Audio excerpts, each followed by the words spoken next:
राधे राधे कुंज विहारी श्री हरदास। आज हम सभी षटतिला एकादशी की कथा का श्रवण करेंगे। और हम जो एकादशी की कथा का श्रवण करते हैं ये हम श्री बांके बिहारी जी मंदिर में बैठकर, बांके बिहारी जी सामने हैं और स्वामी श्री हरदास जी महाराज का सानिध्य है, साथ ही श्री बांके बिहारी जी का चित्रपट भी है। तो इनके साथ हम षटतिला एकादशी की कथा का श्रवण करेंगे। तो सबसे पहले हम बांके बिहारी जी के श्री चरणों में अपना ध्यान केंद्रित करते हैं। नमः कुंज विहारिण्यै, नमः कुंज विहारिणे, स्वामी श्री हरिदासाय गुरुणाम गुरुवे नमः। राधा मेरी स्वामिनी, मैं राधे जू को दास, जन्म जन्म मोहे दीजियो श्री वृंदावन को वास। वृंदावन सो वन नहीं, नंद गाँव सो गाँव, बंसी बट सो बट नहीं, कृष्ण नाम सो नाम। वृंदावन के वृक्ष को मरम न जाने कोई, डाल डाले और पात पात श्री राधे राधे होय।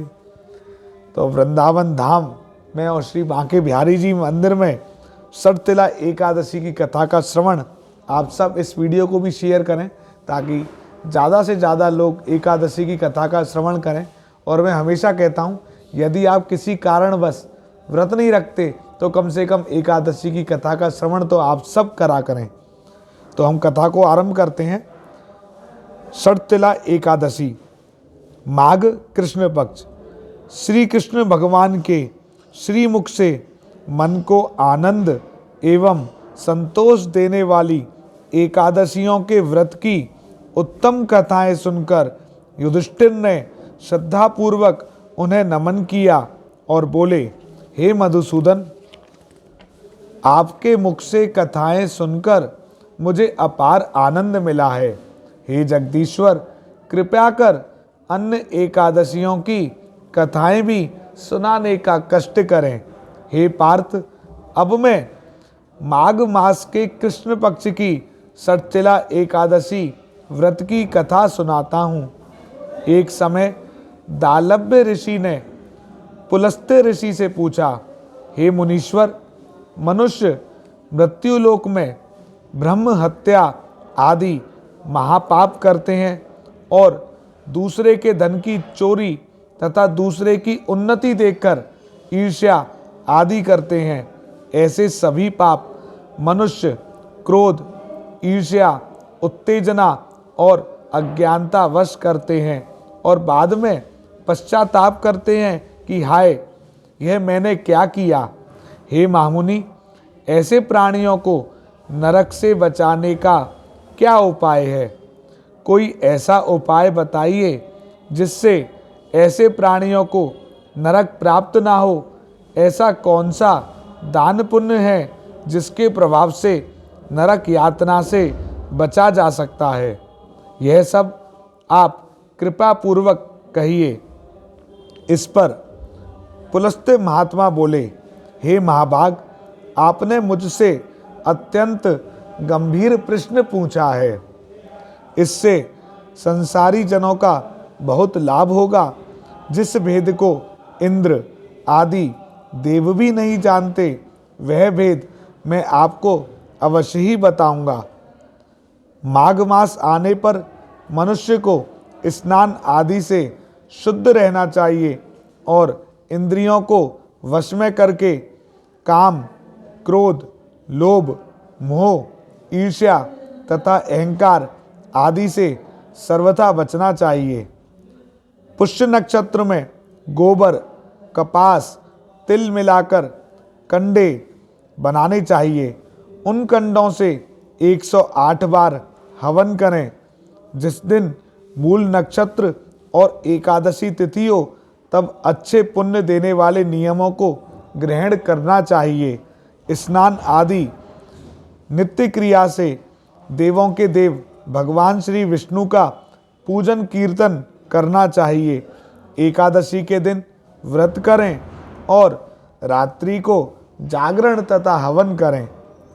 उसके दूसरे दिन धूप दीप नैवेद्य से भगवान का पूजन करें और खिचड़ी का भोग लगाना चाहिए। उस दिन भगवान को नारियल, सीताफल या सुपारी सहित अर्घ देना चाहिए और फिर इस प्रकार उनकी स्तुति करनी चाहिए। हे भगवान, आप निराश्रितों को शरण देने वाले हैं।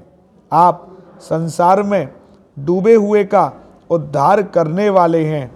हे पुंडरीकाक्ष, हे कमल नेत्रधारी, हे विश्वविदाता, हे सुब्रह्मण्य, आप लक्ष्मी जी सहित मेरे इस तुच्छ अर्घ को स्वीकार कीजिए। इसके पश्चात ब्राह्मण को जल से भरा कुंभ तिल दान करना चाहिए। यदि संभव हो तो ब्राह्मण को गऊ और तिल दान देना चाहिए। इस प्रकार मनुष्य जितने तिल दान करता है वह उतने ही सहस्त्र वर्ष स्वर्ग में निवास करता है।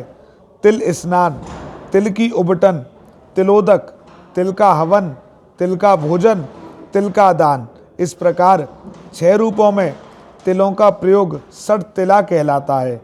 इससे अनेक प्रकार के पाप दूर हो जाते हैं। ऐसा कहकर पुलस्त्य ऋषि बोले, अब मैं एकादशी की कथा कहता हूँ। एक दिन नारद ऋषि ने भगवान से षटतिला एकादशी के संबंध में पूछा। वे बोले, हे भगवान, आपको नमस्कार है। षटतिला एकादशी के व्रत का पुण्य क्या है, उनकी क्या कथा है, सो कृपा कर कहिए। नारद की विनती सुनकर श्री विष्णु भगवान बोले, हे नारद, मैं तुमसे आंखों देखी सत्य घटना कहता हूँ, ध्यानपूर्वक सुनो। प्राचीन काल में मृत्युलोक में एक ब्राह्मणी रहती थी। वह सदैव व्रत किया करती थी। एक समय वह 1 माह तक व्रत करती रही। इससे उसका शरीर अत्यंत दुर्बल हो गया। वह अत्यंत बुद्धिमान थी। फिर उसने कभी भी देवताओं तथा ब्राह्मणों के निमित्त अन्न आदि का दान नहीं किया। मैंने सोचा कि इस ब्राह्मणी ने व्रत आदि से अपना शरीर तो शुद्ध कर लिया है और इसको विष्णु लोक भी प्राप्त हो जाएगा, परंतु इसने कभी अन्न दान नहीं किया है। अन्न के बिना प्राणी की तृप्ति होना कठिन है। ऐसा सोचकर मैं मृत्युलोक में गया और उस ब्राह्मणी से अन्न की भिक्षा मांगी। वह ब्राह्मणी बोली, हे महाराज, आप यहाँ किस लिए आए हैं? मैंने कहा, मुझे भिक्षा चाहिए। इस पर उसने मुझे एक मिट्टी का पिंड दे दिया। मैं उसे लेकर स्वर्ग लौट आया। कुछ समय बीतने पर वह ब्राह्मणी भी शरीर त्याग कर स्वर्ग आई। मिट्टी के पिंड के प्रभाव से उसे उस जगह एक आम वृक्ष सहित गृह मिला, परंतु उसने गृह को अन्य वस्तुओं से शून्य पाया। वह घबराई और मेरे पास आकर बोली, हे भगवान, मैंने अनेकों व्रत आदि से आपकी पूजा की है, परंतु फिर भी मेरा घर वस्तुओं से रहित है। इसका क्या कारण है? मैंने कहा, तुम अपने गृह को जाओ और जब देव स्त्रियां तुम्हें देखने आए तब तुम उनसे षटतिला एकादशी व्रत का महात्म्य और विधि पूछना। जब तक वह तुम्हें ना बताएं तब तक द्वार ना खोलना।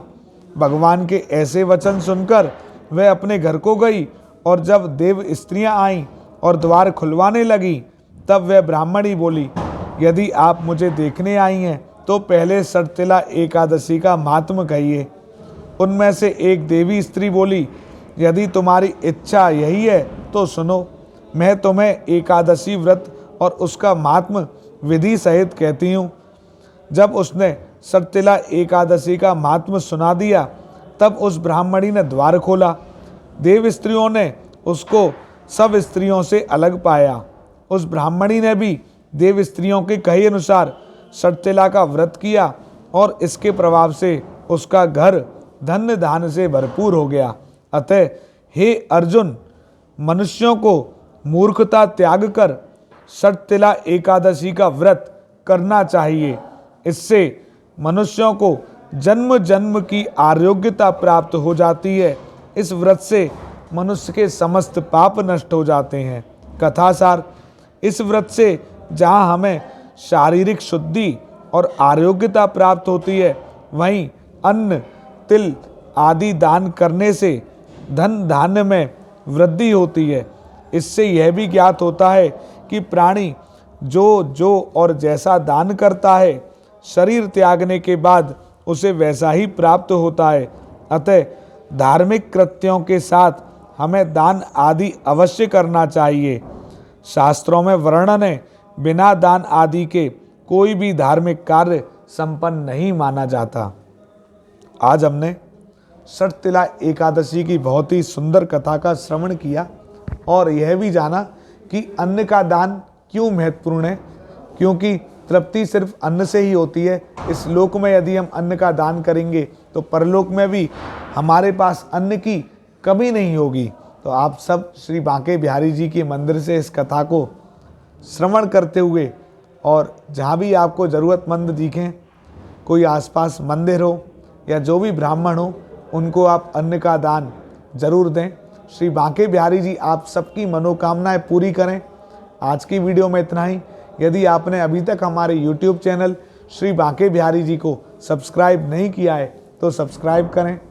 Facebook page Banke Bihari temple को लाइक एवं फॉलो करें। श्री कुंज बिहारी श्री हरदास।